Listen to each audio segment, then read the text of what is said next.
she needed help. And that's sometimes very hard for us entrepreneurial, strong-willed women to say, actually, this is now too big and I can't do it all, nor do I want to do it all. Building a business is tough and doing it alone even tougher. Welcome to She Talks, your go-to podcast for raw, relatable and ridiculously useful business advice. I'm Lisa Jones and I'm both a mum and a serial entrepreneur, and I'm here to help share real stories and proven strategies to help you scale up your business. Let's do this together. Have you ever wondered when it's time to bring in a CEO or how to step back from your business without losing control? Then this episode is packed with insights you won't want to miss. Welcome to She Talks. I'm Lisa Jones, and today I'm chatting with Rebecca, the powerhouse CEO behind Seed & Sprout. Rebecca brings a unique perspective. She's the one who steps in when it's time to scale a brand beyond its founder. We discuss how to know when it's time to hire a CEO, the biggest mistakes founders make when trying to do it all, why the right CEO isn't just an expense, but a growth multiplier, and so much more. Don't be deceived by this quietly spoken powerhouse. Listen to the calm and wisdom in how she organizes the chaos. If you're an e-commerce founder wondering how to scale beyond yourself, this episode is your blueprint. Let's dive in. So today on the podcast, I am so honored to have a beautiful guest who I know is an epic human. But what I'm so excited about welcoming you to the podcast today, Rebecca, is that you are both a CEO and a leader inside a really cool e-com brand. And usually here on the poddy, we have founders. So today we get to talk about the Seed & Sprout story, and we get to talk about your story as a CEO, and that I am very excited about. Oh, thank you, Lisa. Thanks for having me. It's a great privilege to be able to, be in your community again. My time at SheCom Live last year was extraordinary. So I know you have an amazing community. I'm really happy to be able to be here today and have a chat with you. Amazing. So you're the CEO of Seed & Sprout now, but I want to know, what was the path like for you to become a CEO? Was it always your plan, or did you take some unexpected turns and ended up as CEO? I think with most careers, they're not linear. But for me, I think in my first probably couple of years of working in corporate, I spent 20 years working in corporate in really big brands. So everything from Holden was my first job for 10 years. And I think I did 11 roles in 10 years there. So it was a great apprenticeship. And then I moved over to Mercedes-Benz and had 5 years there where I worked on luxury brands and all parts of the business, and then moved on to a couple of other brands before our last founder-led business, which was over at Thermomix. So it's been a little bit of an unusual path. So majority in corporate and then also in a founder-led business. But I definitely knew very early in my career that I wanted to lead. And so I've had so many incredible opportunities to become a manager and then into a leader and now finally, to become a CEO and lead this incredible little startup out of the Northern Rivers. Wow, that's an impressive journey. And having you the CEO of Seed & Sprout is so inspiring now. So what I want to know, and what I know the listeners right now are wanting to ask you, is at what point does a business decide it needs a CEO, and how do they find a Rebecca in their life? Very flattering, thank you. But I think it's a question that happens in a lot of businesses, to be honest, and that was something that's come up in your community and at events. My personal take on it is, I think from a founder-led perspective, a founder is quite often a genius at product or marketing or a combination of two. And so I think the simple answer to your question is when it becomes bigger than you. That might be in your second year, it might be in the first 6 months, it might be 10 years in. So the timing, I think, is probably variable. But I think the things that most founders, and I've found this with Grace and also with Sophie, was things just become harder and you stop growing because finance is out of control or HR is out of control or the logistics side of the business. I think it's probably more likely the strategy and the operations that start to show the signs that you might need to start considering a CEO or maybe even the general manager. You don't have to go straight to having a CEO in a business. Right. Tell us the difference between the two. Yeah, sure. So I've had the fortune of being both. So I think from my perspective, a GM will be a functional head of the business. So a GM might look after half of your business and you might look after the half as a founder that you really love. So if it's product or marketing that you really love, you might bring in a GM that looks after your operations or your finance potentially, or your tax and your legals and things like that. And maybe that's a less senior hire. So it might be a little bit nicer on your P&L, but very much a senior person that can kind of take the reins on that side of the business and leave you to do the things that you love. When you get to a point where you need a CEO is maybe as a founder, a point where you want to step back or you want to really just get back to the thing that you started the business for. That's kind of a common discussion of, I just want to get back to making things, or I just want to get back to being the face of socials, but I can't because I have all these other things to do. So that's quite a common story, I think. So fascinating. And I know so many of our listeners right now will be nodding their heads because all of this is so relatable. Firstly, we all know that our she-compreneur community have started a business because they had an idea of something that would solve a problem for themselves and for others. And I think actually the logistics of running a business can feel really overwhelming, and they get stuck putting fires out all the time and not actually working on the business. So there's a lot of heads nodding right now. And I think the idea of a GM or a CEO sounds super attractive for a lot of women.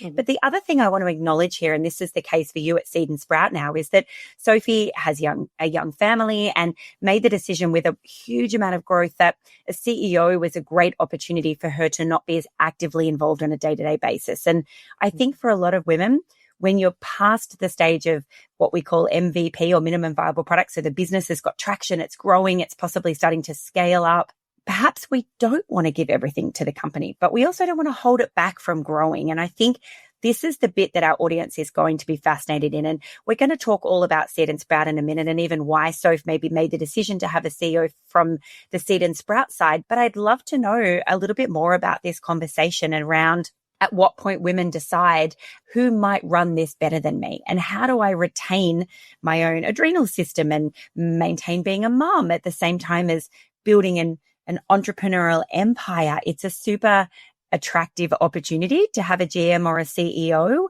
Mm-hmm. And I would love to know, like, in the businesses that you've been, what have you seen maybe the pitfalls or where it could go wrong for women? Because that's what this pod is really all about. It isn't just highlighting, inspiring women. It's also helping our listeners to understand how to navigate places they might get caught. Yeah, for sure. Very good question to think about. And it's probably quite a reflective one. And to give all credit to Sophie, I think we had extraordinary growth in the first couple of years, like 600% plus. And so it was a juggernaut that was out of control. And I think the key to our success in bringing in that senior leadership quite early in the business, and I'm the second CEO in the business, and we had a GM before the first CEO. I think to Soph's credit, she knew that she needed help. And that's sometimes very hard for us entrepreneurial, strong-willed women to say, actually, this is now too big and I can't do it all, nor do I want to do it all. So I think that's about managing your own expectations and acknowledging that you need help. I will also give credit to Grace Majura at Thermomix. She was very, very involved in the business, and they've recently sold, and so she's now retired, but she worked in that business for 20 years and it wasn't an overnight success, and she worked bloody hard and the best saleswoman I've ever come across. But she also knew that she wasn't a finance person, that, you know, she wasn't a marketer. She's a saleswoman. That's what she's good at. And she was good at the recipe development. So I think understanding as a founder to make it an actionable insight is probably sitting down, grabbing yourself a cup of tea or a wine or whatever your method is, and start having a reflection piece. So why did you start the business? What's important to you? What do you really feel out of your depth? Where do you feel like you need support? And also equally, do you want to be in the business or do you want to step back completely? And if you do want to stay in the business day to day or whatever the engagement is, what is it that you ideally want to do and that you have to retain? Because at the end of the day, it is your business. I've not been involved in businesses where this has happened, but it certainly is a lot of literature around it where a founder might step back from a business, but they step back too much. And then it becomes this unknown beast that they don't like the look of it. And it's really hard to kind of unwind that. So the first question is, what help do you need right now? And also, where do you want to be in the business going forward? And understanding that. And it might change over time. If you have small children, maybe you want to step out, but you want to come back in 5 years' time. It's kind of understanding what's important to you. Why did you start the business? And where's your superpower that helps the business go forward, but doesn't hinder its growth, to your earlier point? Right. So fascinating. And I think, you know, even my own experience in bringing in a leadership team over here at SheCom, I suppose to some extent there's a death of ego involved, because I feel that you need to be humble enough to say, I don't know how to do these things, or even if I do know how to do them, somebody can do them better than me. And then equally, I don't need to be the control freak at the helm. It's okay for me to take a back seat and not get all the credit all the time. And I think that's not for every female founder. I've certainly come across a number of female founders, well, many in my experience of interviewing even, who wouldn't be okay with that, who need to be the captain at the helm for the ego or for the control. Perhaps the delegation doesn't happen smoothly. For me, I have no problem whatsoever in understanding there are people who can do parts of my business better than me. And SheCon will absolutely have a CEO in the next 12 months. And it isn't that I don't want to be intimately involved. It's actually that there is a place for me in understanding where the light of Lisa Jones is. That isn't all over every part of the business. And in actual fact, someone like you, Beck, just popping it out there as a future job offer, is able to take some of these pieces, as you've identified, the legals, the tax, the numbers, the financials, the, all the literacy pieces that I'm not so interested in, and making sure that we don't miss any of those pieces and that the business is a tight engine, that I don't have the energy and I'm too tired perhaps to keep my eye all over. So just such an interesting conversation. And I'm sure the CEO theme will pop up throughout the call, but let's talk for a minute back over to Seed and Sprout. And 625% year on year in the first couple of years is insane early growth. I'd love to know, what was it like, and your reflection of even coming in later, but knowing the team must have been spiraling out of control. What lessons can be pulled from that period? There are so many lessons that can be gleaned from there. So going back to the very start, so Sophie created the business to solve a single problem, and that was a lunchbox that was plastic free for her son Archie.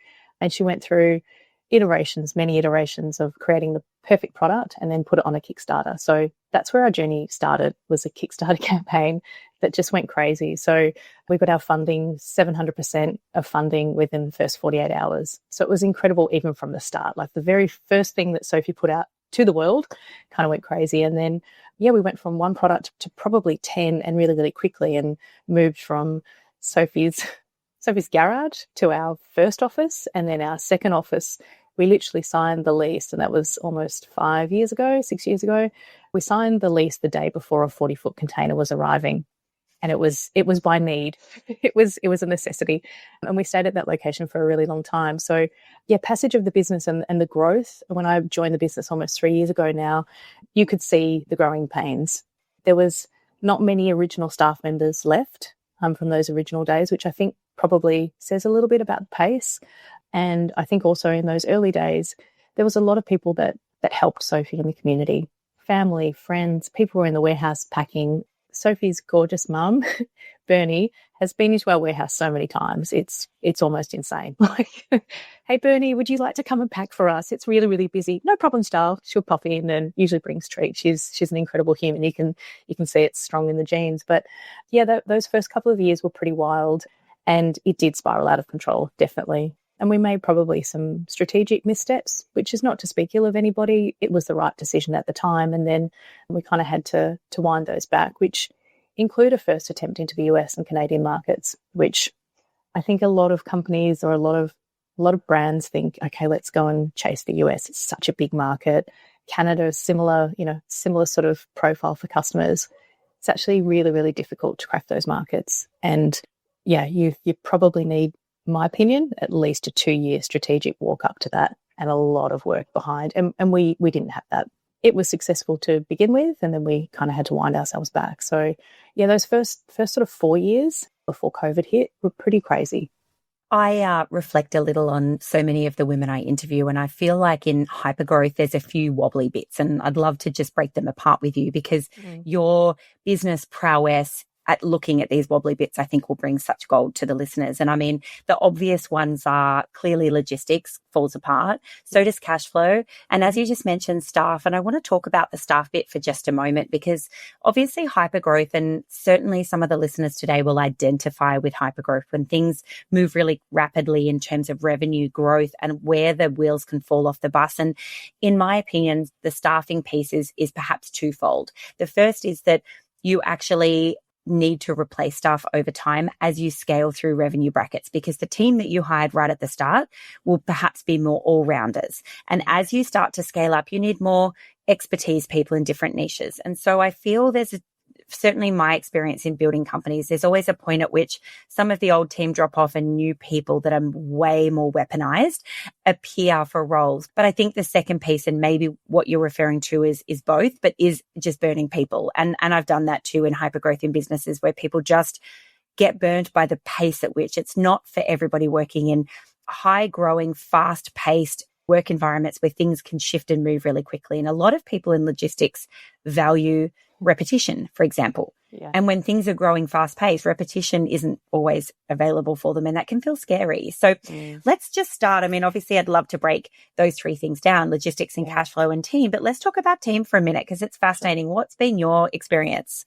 Yeah, I think maybe not just from a seed and sprout perspective, but even a Thermomix perspective as well. I mean, we grew phenomenally in the time that I was there as well. But I think your point around having the right people at the right time, and that's a marketing principle, right product, right place, right time, right audience. But it's the same in a HR perspective in that, yeah, your very start of your journey, there's a level of unknown. And so the people that join the business, we don't know. A lot of businesses fail in the first couple of years. So they're there to have the experience to be part of the very first. I'm the number 3 employee. How many times do you hear that? I was number 2 at this one. I was number 3 here. And so there's a certain personality that I think is attracted into those businesses. And it is sometimes really exhilarating and the growth is high. But then you get to the point where it becomes what I describe like being in a yin yoga class where you're in that pose. It's very painful at the start. That pain is not for a lot of people, but if you sit in that pose for long enough, the muscle releases and you feel fabulous. But some people will just not go to the yin class because it's not for them. So that's my analogy. Whether it's relevant for people or not, I'm not sure. But yes, I think you're absolutely right. There's people that will be very much up for the journey of the first phase of a startup. And then from there, it's, okay, I want to go and work on the next startup. I want to chase the next thing. So there's people that naturally will leave the business. And I think it's important to be flexible to understand and identify who those people are and to support them on their journey because that's who they are, right? It's part of their path and their development, but also to plan contingency on when those people leave and what you'll need next. I think you're right at the start of your business. Most likely you will have people who are generalists and then you move into having your specialists and then your specialists that are even more specialized and more senior as well. So I think the experience for us, we were probably not rich on management experience. And so we had a lot of individual contributors. We had some specialists, but a lot of direct reports into a GM. And something that got us through that phase was documenting little things like having position descriptions. That's super, super important. And I can't impress that upon any founder or anybody who's in that early stage. Take the time to actually document what that person is doing. It's good for the employee, but it's also really important for you. It helps with expectations. It will also help you during your quarterly reviews and your annual reviews to understand, is this person still a good fit for the business and vice versa? So I think that's a really good, simple process to have in place. But you definitely, as you grow, you need different people for different parts of the journey. And sometimes that can be difficult if you're emotionally attached to people and you get along with them, which you generally do because you're in the trenches every day and you form more than just a relationship in work, you're generally friends as well. So I think being honest, having empathy, and also really having those discovery conversations of where do you see yourself? And having the tough conversations of it's not going to get easier, we're going to grow faster. And does that suit you? Does that suit your lifestyle? Is that something you want to do? I think have the conversation and people are generally, it's not for me, that's okay. And then support them on their journey. I know another point a lot of listeners will probably relate to, and this has been my experience, and I feel confident this is also in the Sophie story too, is that I had an employee that worked for me for a previous company and she followed me to my current company, which is amazing and it's a gift. But she also knew me and we were friends through the whole period. And then as we started to scale this company into hypergrowth, I guess she felt attached to the version of me she knew and was reluctant to let anyone else into the management team above her. And it became a source of friction between us to the point where she had to resign and leave. And we don't actually talk at all anymore, which is devastating for me because I'm a like everybody kind of human. I don't like conflict. But I think there's a sense of entitlement that comes from early staff. And I know because I have this conversation with female founders all the time, this is prevalent amongst many of them who feel to some extent owned by their team, where they think, oh, I can't do this because my team won't approve, or somebody will have a problem with that. And I remind people in those moments, it's your business, not theirs. So I think that probably I feel confident that was in the Seed and Sprout story somewhere too. I think that's a really common denominator. Yeah, it definitely is. And it's been in other businesses that I've been involved in as well. And my advice around those very delicate conversations is it's important to talk about accountability, roles and responsibilities. So it comes back to that kind of HR discipline. And so if you feel as a founder that you're needing to have these conversations and they feel really uncomfortable and you don't know how to tackle them, that might be the sign that you need to start to bring in some of the help. Or you might actually... We all need a Rebecca. Yeah, you might need, when maybe it's not a CEO, you might actually, if you want to go on that growth journey and learn how to have those conversations, engaging with a HR specialist is also super helpful. Bounce the ideas. This is what I'm thinking. This is how I tackle it. I think it's very natural, and it's a bit of a double-edged sword because everybody wants staff that are super engaged and that they feel like it's their business. But at the end of the day, individual contributors, employees are employees, and they're employed for a role and they serve a role and a responsibility. And that might sound quite clinical, but what comes with that means that they don't have the sleepless nights like you do as a founder. They don't have to worry about cash flow. They don't have to worry about submitting BAS. They don't have to worry about planning for the next 3 years and what that might look like. They don't have that burden on their shoulders, and that's because they're employees. So I think that's an important one to kind of step back before you're having those conversations and recalibrate. To your point, it's your business. And the way that I've tackled those conversations is to explain a corporate structure. So a very corporate structure will have shareholders. Those shareholders have a stake in the business, and so therefore they have voting rights. You might have a board of directors similarly that would meet and decide the direction of the company. Early stage employees are not shareholders generally. If they are, then maybe that's a different conversation. But if they're not shareholders and they're not a board of directors, then ultimately the decision is with the founder. It's their business. And so it's okay to be really involved and engaged, but you actually don't have any authority, ownership, accountability. And so that's an important line. Otherwise, it's an overreach. And that is a really uncomfortable feeling. And I know Sophie's had that through her journey where it feels like someone else owns the company and you almost become an employee to your group of early stage employees. And it's just weird. Well, you know what it is? It's about a moment in time in which you need to pull your big girl's pants on. And I've had to do this many times in my development over the last 15 years as a founder and a CEO, is have moments in which I literally pulled my big girl's pants on and went, dude, you have to own this space. Like, step into the CEO or the founder of this brand and actually epitomize a leader. Like, a leadership isn't an asshole. A leadership is a kind and empathetic leader who leads with clarity and direction and owns the fact that it's her company. And I think I feel very confident about this now. In fact, even for me recently, the reflection has been way back in my early days. I used to arrive into my warehouse at like 9:03 and my team would look at their watches. You know, like, I mean horror at that now because that just wouldn't happen anymore. But I don't know exactly what my path has been to shift that so significantly. It's probably a million pieces, but I know now I don't even question the hours I work because I own the fucking company. Right. Yeah, and there's a bit of that big girl's pants piece that I think a lot of founders need to, like, literally right now, you can hear it in my voice. Yeah. I am stepping into a founder position right now. And that's what, for anyone who's listening, who's nodding their head, who's beholden to an employee who thinks they own you, girl, get out of that space and own your big girl's pants. 100%. And I think the key part maybe on your journey as well is there would have been people that helped you and supported you. And it might have been a girlfriend that you've had a wine with on a Friday night to say, gosh, I've got this problem with this employee and I don't know how to tackle it. My advice there is reach out to people who have been in that situation and who've put the Lisa Jones big girl pants on of how did you do that? How did you structure that conversation? And I think, again, getting comfortable with being uncomfortable, I should say, that's part of your journey as well. And even for you to kind of have that reflection of, this was really hard for me to do, 10 years ago or 3 businesses ago. I think that's part of your founder toolkit, right? You need it. It's really unusual because CEOs and corporates don't have to do this. They have HR teams that deal with it.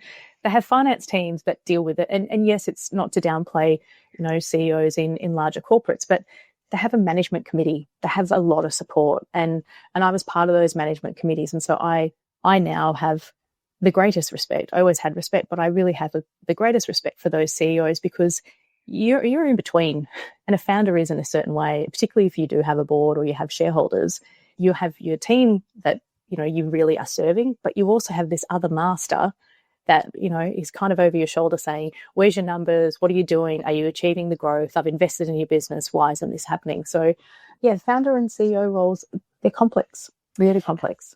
And so the one other layer before we move over to logistics and cash flow, I feel we need to discuss is just that the best way to navigate that without having all of those other management people in your business is just incredibly clear, documented processes and policies. And here at SheCom, we have, each person has a job description, as you've mentioned, and clear KPIs. And we add another layer to it, which is success metrics. Mm-hmm. So it might be 2 pages of KPIs, but here's the 3 numbers we're going to track from your role. And you'll know you're successful if these 3 numbers are on track. That's kind of how we've taken it to. And then even just today, we're like, oh, our annual leave policy isn't tight enough. So making sure those pieces in a smaller team are really tight means that it's easier to allow the policies to be the bastard instead of allowing the person to have to be that. So that's how I would phrase that one.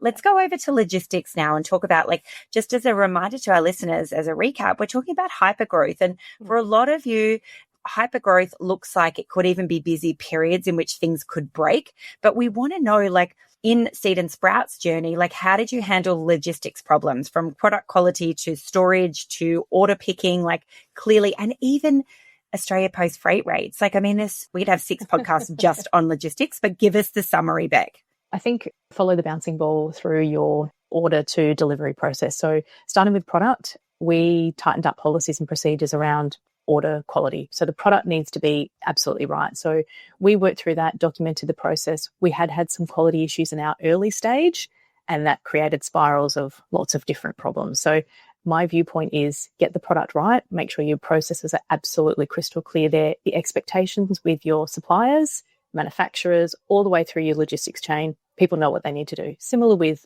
the staff, right? Just about setting expectations and then following it through. If there's a misstep, get onto it as quickly as possible. We do all of our quality checks before they leave for the port. We also have lots and lots of testing and quality checks through. So start with the product being right and then have the systems there. If something doesn't go right, tackle it, make sure it's accountable, hold the people accountable within your team, but also your suppliers as well. And don't be afraid to walk away from a supplier who's not willing to meet you on quality, because quality is super, super important, particularly in a product-led business. Logistics-wise, oh my gosh, negotiating contracts with logistics providers. Don't be afraid to go and look at alternatives. So Aussie Post are a big behemoth. And for a small company in the Northern Rivers, we experienced our fair share of pain with rates just skyrocketing. And that changes the unit economics. You have to go back and redo your financials to make sure that you're kind of at least covering half of it, quarter of it, whatever it might look like. I think that does kill a lot of small businesses, is just not quite understanding the impact of the cost of your freight. Particularly in Australia, it's pretty prohibitive. So that's one that you really need to track quite closely, get into the details. If that's not your forte, find someone on the team that can just absolutely chase it and monitor and make sure. From a pick, packing, order capacity perspective, we have had all of the growing pains, to the extent that when I first joined the business 3 years ago, we had our warehouse in Billinudgel, which was the one that we took on when we had our 40-foot container arriving the next day. We had started in the front warehouse. We had then expanded and taken over a lease next door as well. We'd basically got to the very peak of the capacity we could get there. There was no additional space. We were storing things everywhere. So we knew we needed to expand and we needed to find another facility. So we went about doing that. That's a tender process. And we basically fourfold capacity for storage, which big girl pants moment, that's a bit breathtaking when you look at the P&L and think, this is a big roll of the dice. We need to be able to execute to make sure that we can do that. We're now full. We're less than a year later and we are at capacity and looking at overflow storage. So that's an example of how it can go very well. I think from a warehousing staff perspective, you need really, really strong people there, really strong. And I think the tendency is probably to focus on the shiny product marketing people and making sure that they're the right fit in your business, and you definitely need them and they have a role to play, and potentially they're the people that you need to bring on at the start of the business to make sure that everything's right. But there is no substitute for incredible pick packer warehouse people. There just isn't. We were really fortunate to refine the team after I joined and make sure that the culture is right. I think I've seen this in a couple of businesses. There's sometimes an us and them between the office team and the warehouse team. Just whatever you do, make sure that doesn't exist. And if you see it, make sure you stamp it out as quickly as possible. You're one team. One might develop the product, one might market the product, but unless you have a really, really strong operations warehouse team, you don't have a business. You literally don't, because customers will not forgive you. If you can't pack that order and get it out to them, you'll never see them again, and it's all for naught. You've spent a whole lot of time, money and effort. So we developed a really, really strong warehouse team. We've been able to retain some of that staff through the process as well. And we've also been able to promote people from our warehouse team into the office in-house team. And their insights are just, they're so, so valuable, because they think about the person who's going to be picking that order and what that might look like. And they spot problems so much further ahead of the line. So that would be my other call out on when you're looking at people and talent, is sometimes they come in unexpected areas of your business. So if you're willing to invest the time, my gosh, it is worth it. And it's so rewarding as a leader to see someone who, you know, you've literally trained on the warehouse floor. And I have a particular employee in mind at the moment. She's just an absolute gem. Yeah, it's hard to find those people. So hold on to them. I love that. One team, one dream. I think that's a really valid piece, because you're right. I've seen it plenty of times too, where there's a real divide, and then the warehouse staff blame the marketing team for everything that they have to pack. Oh, the product team made this stupid product. You know, it's easy to be in that kind of vitriolic place. So I love that it's one team, one dream.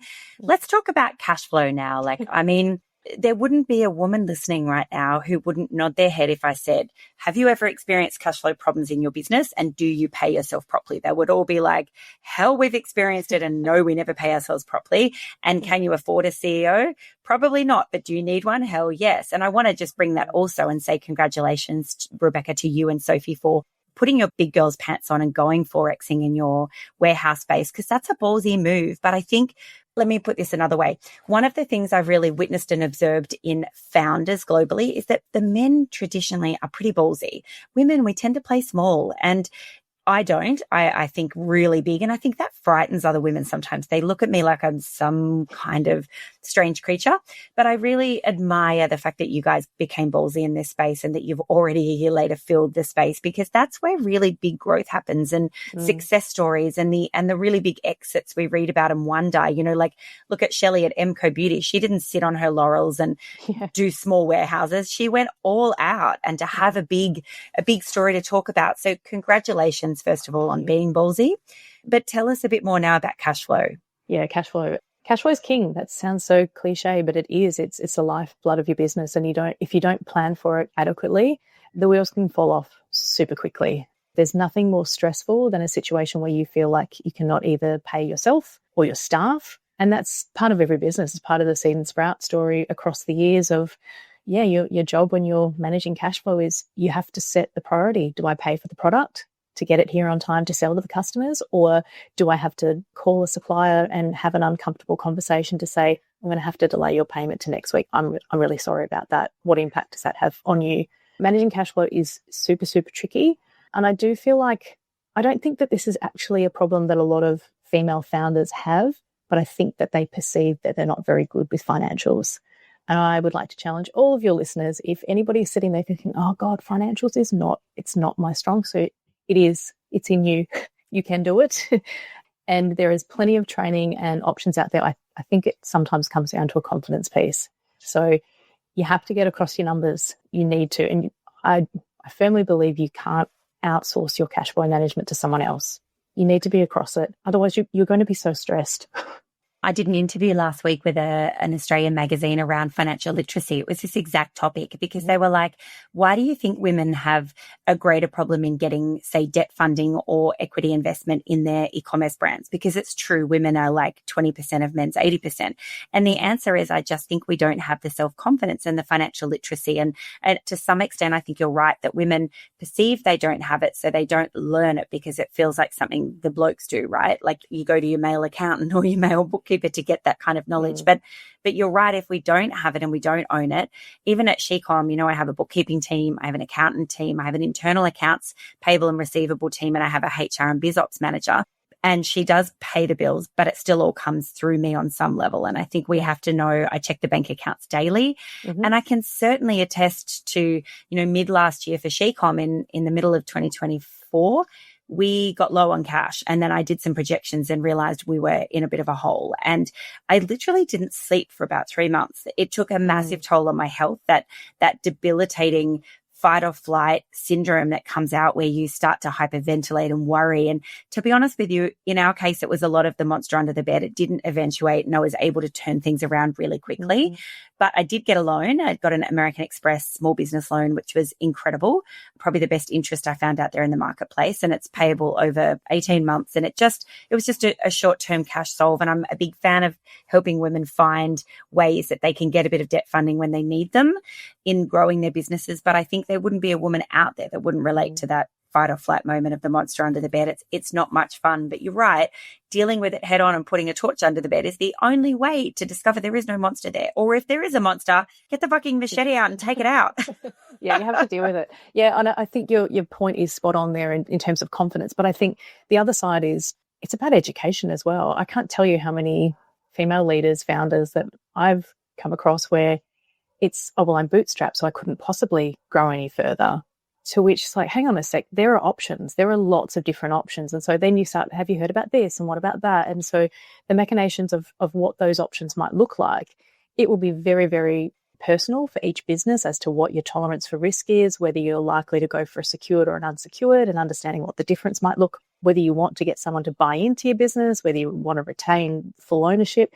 There's lots of different models out there, but I don't think any of those topics are particularly scary. I think it's just we need to be talking about them more, and we need to be sharing our experiences, the good, the bad, the ugly. Yeah, I've got about 5 founders in my head that I'm thinking now have been really transparent about, I went down that path and it didn't work for me.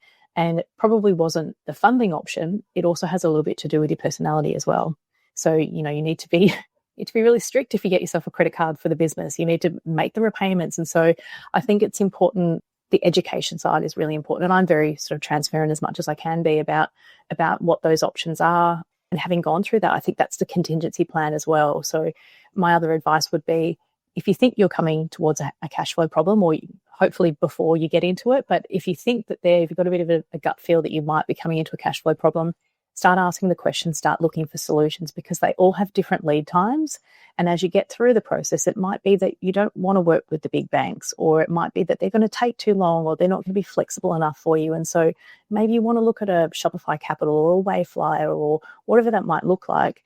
I think being prepared is really important. And this is a conversation that Sophie and I have a lot in terms of these are our different options. It's just scenario planning. We do it in product, we do it in marketing, we do it in logistics. You need to do it for financials as well. If we go and do this, we could maybe get to here. Do we want to do that? Okay, great. And you agree on it before the time. And then it's just a call to say, I need you to approve this because we're going option A. And for the listeners that don't have a Rebecca in your business, I think that's where we lean upon other women who are also in e-commerce. I know for me, speaking from experience, mid last year, I did ring and reach out to 5 or 6 really incredible female founders that were ahead of me in their journey of scaling teams. And I asked them, I was really open. Here's what's happened right now. I haven't done this. We took our eye off top of funnel. Now I'm worried I'm going to run out of cash flow at some point for wages. What have you learnt in this space? And I didn't accept everyone's advice. You know, one of them in particular was like, well, just churn and burn a whole bunch of team. And I was like, no. I'm actually not okay with that approach either. So it's about synthesizing the information and advice and mentorship you get, but finding the approach that works for you. And I'm super happily and proudly share that Shecom in January and February this year is 200% up, year on month on year sales. So we have fixed our problem and we have massive growth. And we've also hired a lot more people since that problem that are very expert in their niches. So I think that the bit that I want to just highlight here that you said is that I suppose a lot of female founders have a large dose of imposter syndrome.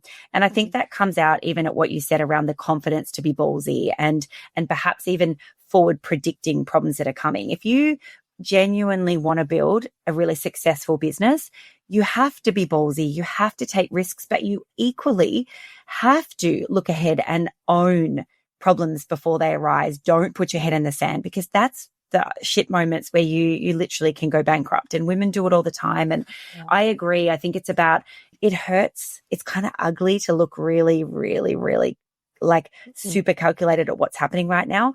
But as you have just shared with you and Sophie meeting regularly to talk about this, if you plan for the worst, chances are you're going to navigate it with lots of different options and lots of mentoring and support around you. It's very important. I'd love to know, Beck, like you observing Sophie, for example, as the founder, and I'm sorry, Sophie, you're not on the podcast today to get your thoughts behind this, but what do you think is Sophie's genius in this space that's allowed her to navigate the cash flow problems, hire you, for example, and make sure that you guys have continued with your growth trajectory? What are some of her amazingness, if you like? I think Sophie's superpower at the very start of the business was the vision, her values. She's absolutely rock solid on her pursuit of removing single-use plastics from the world. She is resolute about that. And so I think a lot of her success comes from the fact that she's completely dogged about that. And so I think she's grown in confidence, I would like to say, over her journey. And so she's had some, really incredible growth and some learnings along the way. But I think Sophie's passion for the business and value alignment is her secret sauce. You can't fake that. She's very authentic, and our customers sort of have been a part of that journey for a really long time. So, and when I say that, her authenticity, I think our customers feel like they know Sophie. She's so vulnerable. She's so honest. She's so real. If you saw her at the Mullen markets, she's exactly the same person that she is there, that she is in our business. And so that consistency is really, really important. She's always been true to who she is. And I think also she has that element of being visionary, and particularly I think this is kind of manifested in the way that she's managed the business. So she was able to spot when she needed people, and she started to bring them on really early in the journey, which I take my hat off to her, because I imagine it would be very, very hard to start a business and work so incredibly hard and then get to that point of realization of, I need other people to come in and help. And that means that I maybe need to step back from things. There's a lot of founders that don't do that, and I think it's to their demise. And I think part of Sophie's success has been able to see the road ahead of, at this point, I'm going to need this person, and then going out and finding them and leaning on her network. So I didn't know Sophie. I didn't know Sophie at all. She leaned on some incredible recruiters that tapped me on the shoulder. So she was clever enough to say, how do I go and find? And she knew who she wanted and what that person would look like, and just went after it. So that's quite visionary, which I think is what, it sounds again cliche, that's what great founders are. But Sophie was visionary in that, not that she stayed in the business 9 to 5 every day. She was very, very, very good at spotting when she needed to bring people in so that she could still focus on the areas where she brought her level of magic, which is in product development and solution and marketing. That's her passion. That's her superpower. I love that. I've just recently read a book called Multipliers, and in the Multipliers book, they talk about talent magnets. And I feel that sounds perhaps what Sophie's a bit like, where the right people show up and it almost looks like she's lucky, but of course it isn't. She's synchronistically attracting the right people at the right moments because she's so clear. It sounds to me like what you're sharing right now is that her mission hasn't changed. She's absolutely, the whole team and the whole business is aligned to a mission. And I believe personally from every part of my core that a business that is attached to a mission that is greater than just profit are the ones that will stand fast in the face of everything that flies at us. And I love that also sounds to be Seed and Sprout's piece of magic, a talent magnet at the top with absolute visionary power of never deviating from. But I think it sounds also like big balls. Like, I love that she's very ballsy in the moves that you guys have made. Would that definitely, that bravery, is that a piece? 100%. And I think the interesting thing there is when we think of ballsy, brave, all those big kind of words, we think of extroverts. We think of big people that have got a big presence. Sophie's quite introverted, but that doesn't mean that she's any less ballsy. She's just not shouty about it. She's really authentically herself. And so you won't see Soph up doing a lot of public speaking events because it's not something that she loves to do. And she's true to herself. She could go and do it, but doesn't have to, doesn't want to. And so I think bravery is different in different suits. And so I would again encourage people, you can be brave, but be authentically brave in the way that it works for you, because otherwise people are going to see through it. You can be ballsy and brave, but you don't have to be the loud one, I think. And that's quite unique for Sophie, I think. That's fascinating. And I think a lot of listeners will really love that share, because I think a lot of founders struggle to get in front of the camera or to be the personal brand for their business. So iteration, or let me say it as confirmation to those beautiful ladies that you don't need to be that, but you can still be super successful in business. Now, I know, Beck, I had a whole heap of questions prepped for this episode, none of which we've actually covered, but I personally feel like this is actually already one of my favorite episodes of the year, because so many women who are scaling a brand, and I can think even here in She-Com of our Scale Mastermind clients, will be hanging off every word you have to share, because for a lot of women, when you're in the growth period, knowing when to put a CEO on and knowing how to get the most out of them is just a really big piece of the puzzle, and not an often piece of advice we get access to. So I'm so grateful you agreed to chat to me today. I want to finish the potty just by asking you another CEO question. Again, not so much about Seed and Sprout. Sorry, Soph. I think we all know Seed and Sprout's epic, so we're not gonna chase the Seed and Sprout story, but more about efficiencies. So I think having an opportunity to chat to you in your CEO hat right now, like, can you share with us some of the ways that you've approached efficiency? And I'll preface that by saying, for all the listeners today, we know margins are getting pushed. So if Rebecca already mentioned that, Australia Post rising cost of postage keeps going up. We know that freight keeps going up across the board, from shipping, from the raw product cost, marketing cost. We know the cost to acquire a customer is higher than it's ever been before, and organic doesn't have the same reach. So undoubtedly, the margins are getting really tight in product businesses. What, stating that, do you look at for efficiencies at Seed and Sprout? A simple answer is you need to chase efficiencies in every single part of your business, and it just needs to be part of your culture. So that would be my advice, is you need to lead by example. So you need to be very comfortable with chasing the numbers, monitoring the numbers, understanding what it looks like. And I think there's a certain element of building that culture requires education. So I don't think you can expect every employee or team member to understand why efficiency is important. The way that we frame that in our business is, we've always been a business around sustainability, and sustainability is about the effective use of resources. So we look into recycled materials because it's the most effective way of doing it. And so that's another way that we approach our business as well. When there's waste in our business, that means that we can't put that resource into something else. And so that kind of changes the mindset internally around teams of, okay, we're wasting money here, or we're not being really efficient. For the product team, that's a really easy discussion to have, to say, I would love us to book all this incredible product, but we've got wastage here. We're inefficient. So how do we tighten that up? How do we make it as smooth as possible so that we can go and invest in other things? Marketing, similar. You want to go and run a PR campaign? Brilliant. We need to get really effective and efficient on all of those metrics, and same in the warehouse. I think for logistics is probably the hardest, but it's also one of your highest cost base. So you just have to do it. You have to be really ruthless. And I think that's also ruthless about chasing the efficiency, setting up the policies and procedures to highlight where you might have wastage. And I think put the right players in the right spots. If you've got someone who's highly analytical in your warehouse, that person is extremely valuable, because they'll bring you insights. We've seen this, we're packing it this way. This seems kind of crazy. Permission to go and test and learn, go and test a different way, actually send 2 parcels and see what they actually do in real world. We think we've got a different supplier that we can use to courier products rather than go through AusPost. Let's try it. Yeah, I think you have to empower your people, but also make sure that there's that educational piece around the why. Why are we doing this? Why is Beck asking about KPIs and numbers? Because there's actually a benefit for everybody. If we're more efficient and more effective, we get to do more of the good stuff. And we're a company around making a positive impact. The more efficient we are, the more positivity and impact that we have in the world. And that's what drives us. That comes back to our mission. It's a really good motivator.